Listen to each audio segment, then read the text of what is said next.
हर हर महादेव दोस्तों, आप सुन रहे थे मेरे साथ मनमर्जियाँ भाग 16।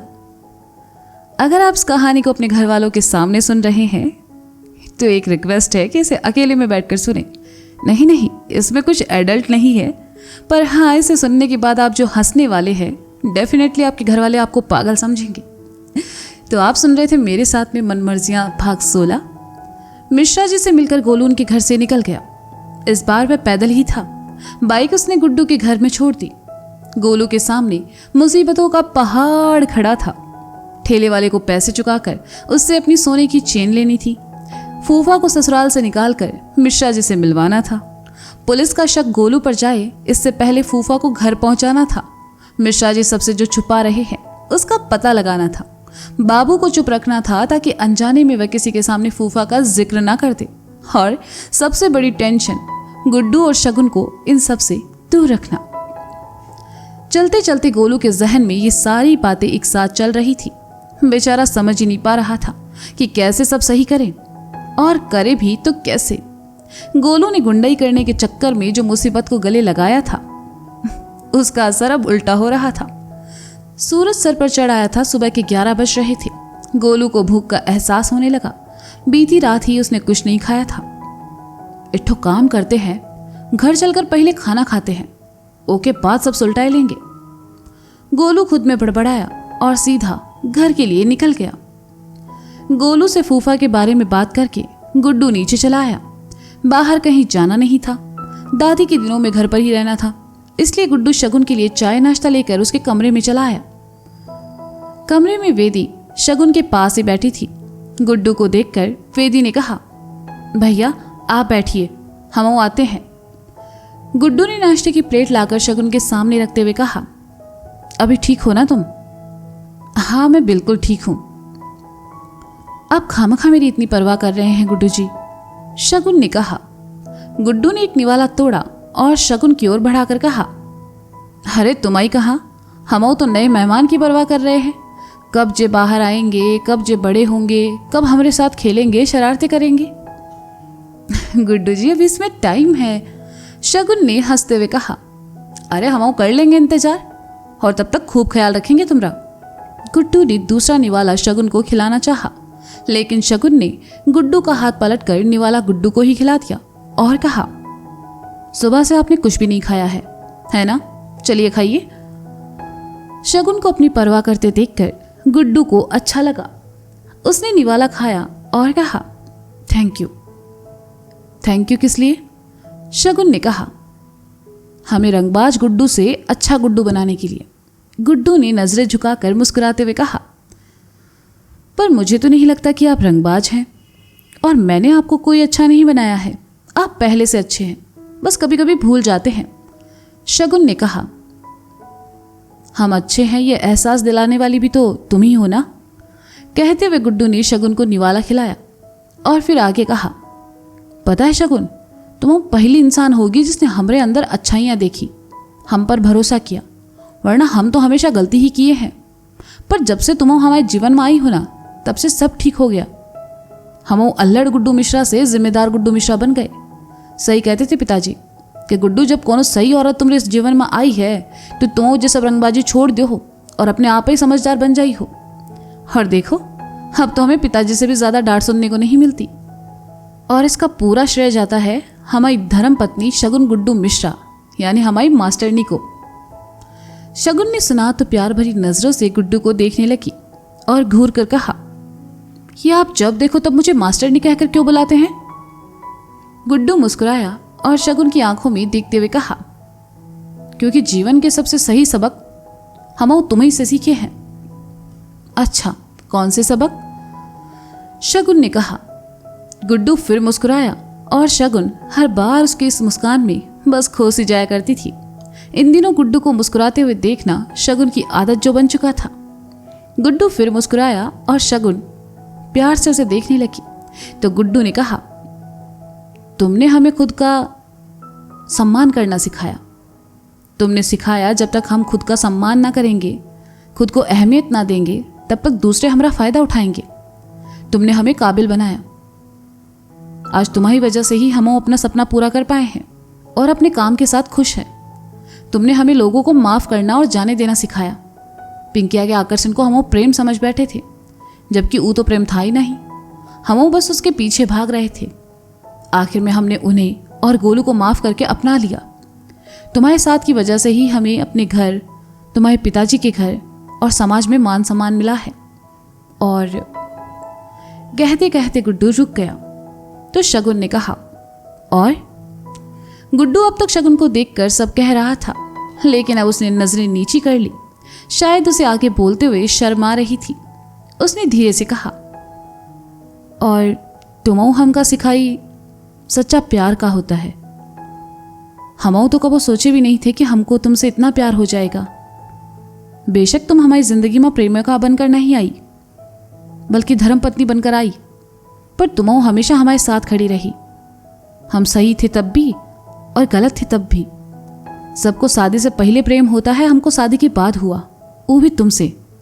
फर्क नहीं पड़ता शगुन कि हमारा पहला प्यार कौन था, पर हाँ, हम जे यकीन के साथ कह सकते हैं कि हमारा आखिरी प्यार तुम हो। हम तुमसे बहुत प्यार करते हैं शगुन, इतना कि कभी बोलकर जता नहीं पाएंगे, पर करते हैं।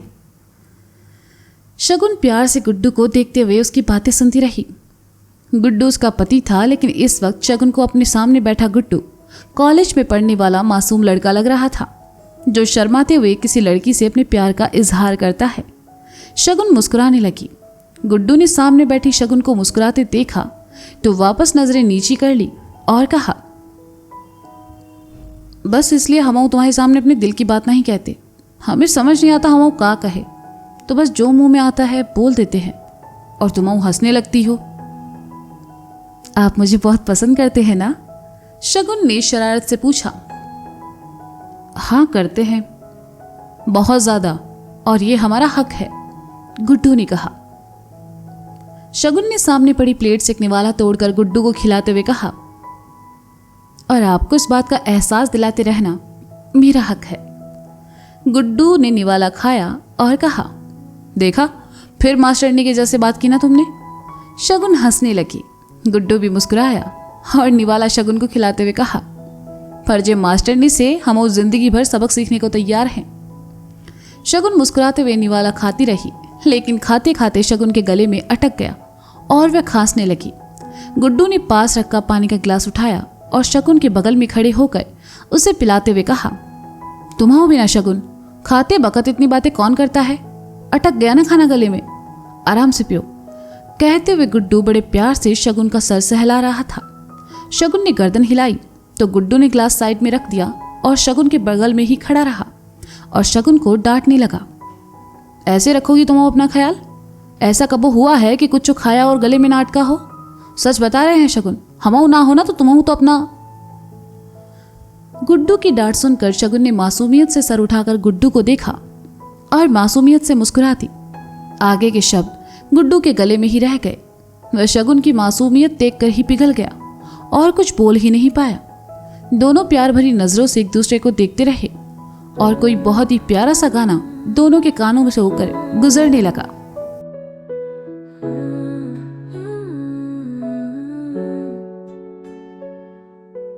आती है बहार, फूल खिलते हैं,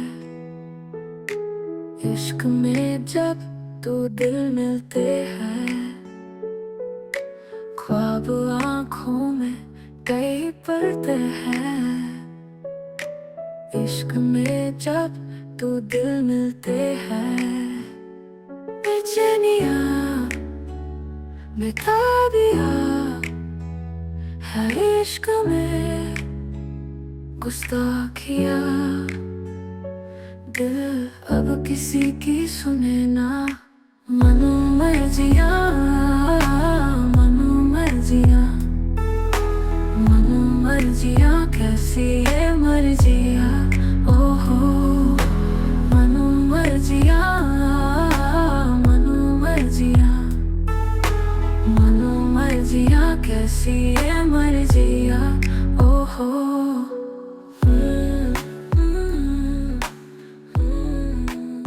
मिश्रा जी के घर से निकला गोलू सीधा अपने घर पहुंचा। आंगन में खड़ी पिंकी तार पर धुले हुए कपड़े सुखा रही थी। गोलू उधर ही चला रहा था। पिंकी ने देखा तो कहा, गोलू, कल से कहाँ गायब थे तुम? रात में भी घर नहीं आए। वो सब हम तुमको बाद में बताएंगे, पहले हमरे लिए खाना बनाई दो, तब तक हम स्नान करके आते हैं। गोलू ने पानी से भरी बाल्टी उठाकर बाथरूम की तरफ जाते हुए कहा। बेचारी पिंकी गोलू को देखते रही और फिर बचे हुए कपड़े सुखाकर अंदर चली आई। पिंकी पेट से थी और उसे भी 5वां महीना चल रहा था, इसलिए गुप्ताइन उससे ज्यादा काम नहीं करवाती थी। गोलू ने पिंकी को खाना बनाने को कहा था। पिंकी हाथ धोकर किचन में चली आई। गोलू की अम्मा दोपहर अरहर की दाल, लौकी की सब्जी और चावल बना चुकी थी और आटा गूंद रही थी। पिंकी को किचन में देखकर उन्होंने कहा, का हुआ पिंकिया, भूख लगाई का? सब तैयार है, बस चपाती सेक दें के बाद खाना खाए लो तुम। और वो गोलू आया कि नहीं? वो बताए रहे कि रात में आया था पर सवेरे वापस चला गया। जे इसकी और गुडुआ की दोस्ती भी ना, शादी के बाद भी दोनों एक दूसरे में घुसे रहते हैं। गुप्ताइन ने हंसते हुए कहा तो पिंकी मुस्कुरा दी और उनके पास आकर कहा, लाइए चपाती हम बना लेते हैं। अरे काहे, हम है ना, बनाते हैं, तुम आराम करो। गुप्ताइन ने कहा। कितना आराम करेंगे माँ जी, ऐसे तो हमारा होने वाला बच्चा आलसी पैदा होगा। हमें भी कुछ काम करने दीजिए ना, इसी बहाने हमारा भी मन लग जाएगा, पिंकी ने कहा। गुप्ता जी अभी भी बाहर से घर आए थे। वे चाय के लिए कहने किचन की तरफ आए ही थे कि पिंकी के आखिरी शब्द उनके कानों में पड़े और उन्होंने कहा, अरे सही तो कह रही है बहू, थोड़ा काम इनका भी कर लेन दो। कहा है कि हमको दूसरा गोलू नहीं चाहिए घर में। गुप्ताइन ने सुना तो पिंकी से चपाती बनाने का इशारा किया और खुद गुप्ता जी के लिए चाय बनाने लगी। गुप्ता जी जैसे ही कुछ कहने लगे, उनके कानों में गोलू की आवाज पड़ी, अरे पिंकिया, अरे यार तौलिया दो ना, हम और रखना भूल गए हैं। पिंकी जैसे ही जाने को हुई, गुप्ता जी ने कहा, तुम अपना काम करो बेटिया, हम दे देते हैं। पिंकी चपाती बनाने लगी और गुप्ता जी गोलू के कमरे की ओर बढ़ गए। उन्होंने तौलिया लिया और गोलू को देने चल पड़े। उन्होंने अधखुले दरवाजे में अपना हाथ अंदर डाला। गोलू को लगा पिंकी ही उसे तौलिया देने आई है, तो उसने तौलिए के साथ साथ गुप्ता जी का हाथ भी पकड़ लिया और कहा, जी तुम्हारा नाजुक हाथ इतना सख्त कैसे हो गया पिंकिया, मिर्चा कूटी हो का? पिंकिया, बाहर खड़े गुप्ता जी बड़बड़ाए। अगले ही पल उन्हें समझ आया कि गोलू उन्हें पिंकी समझ रहा है, तो उनकी भवें तन गई। वह कुछ कहते इससे पहले ही गोलू ने पिंकी समझकर उन्हें अंदर खींच लिया, लेकिन जैसे ही दोनों ने एक दूसरे को देखा, दोनों की चीख निकल गई। गुप्ता जी ने वक्त बर्बाद ना करते हुए 2-4 मुक्के तो गोलू की पीठ पर अंदर ही जमा दिए और फिर उसका कान पकड़कर उसे बाथरूम से बाहर धकेल कर कहा, अबे ठरकी, हवसी, असली जिंदगी के शक्ति कपूर, बाप की इज्जत पर हाथ डाल लिए, लाज ना आई तो पे? अरे पिताजी, आप गलत समझ रहे हैं, हम सोचे कि। गोलू ने इतना ही कहा कि गुप्ता जी बीच में बोल पड़े, का सोचे बे तुम? हाँ, हम सोचे नहीं थे गोलू तुम्हारे अंदर इतनी ठरक भरी पड़ी है। सला अब समझ आ रहा है कि शादी से पहले पिंकिया प्रेग्नेंट। गोलू ने सुना तो अपना हाथ गुप्ता जी के सामने करके कहा, बस पिताजी बस, अब और नहीं सुनेंगे। काहे, कानों में सरसों का तेल डाल लिए होगा? गुप्ता जी ने कहा, अरे का अंट संट बक रहे हैं आप, और प्रेग्नेंट नहीं होता, प्रेग्नेंट होता है। गोलू ने गुप्ता जी की तरफ आते हुए कहा। बस फिर क्या था, गुप्ता जी ने गोलू को धर लिया और 2 लात और घूंसे लगाते हुए कहा, तुम मास्टर लगे हो अंग्रेजी के, एक तो इतनी शर्मनाक हरकत किए, ऊपर से बाप की अंग्रेजी सुधारने चले हैं। गुप्ता जी ने गोलू की गर्दन दबोच ली ताकि गोलू भाग न पाए। अपनी सफाई में बेचारा कुछ कहता इससे पहले ही सामने वाले घर में रहने वाले यादव जी ने आकर कहा, अरे गुप्ता जी, वो प्रेम प्रकाश वैद्य जी का नंबर है का? वो कहा है ना कि हमारी भैंसिया पेट से है। यादव जी की बात सुनकर गुप्ता जी ने जैसे ही गोलू को देखा, गोलू ने गर्दन छुड़वाई और दूर होकर कहा, माँ कसम पिताजी, ई बार हम कुछ ना किए हैं। करेंगे तो बेटा हम, गुप्ता जी ने कहा और जैसे ही पैर से अपना चप्पल निकाला, गोलू महाराज गायब। गोलू भागकर घर के बाहर आया और हांफते हुए जैसे ही सामने देखा, यादव जी की भैंस नजर आई। गोलू ने उसे देखा और कहा, साला पिताजी को लगता है कि हम इतना गिर गए हैं कि तुम्हारे साथ चक्कर चलाएंगे। छी, शकल देखिए अपनी, देखो, अब इंसान हो या जानवर, सबकी अपनी सेल्फ रिस्पेक्ट होती है। और ये बात गोलू को समझ तब आई जब यादव जी की भैंस रस्सी तुड़वाकर उसके पीछे भागी। अब कानपुर की सड़कों पर आगे गोलू और पीछे यादव जी की भैंस। नज़ारा देखने लायक था।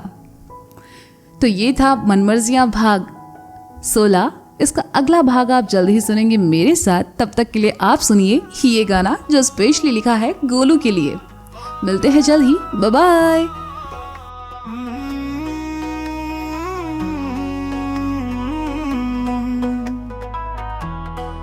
माता की हो चप्पल, मिश्रा का हो थप्पड़, गोलू गुप्ता फिर भी पकाती है। गुड्डू से याराना, पिंकी का दीवाना, जिंदगी में चरस की खेती है।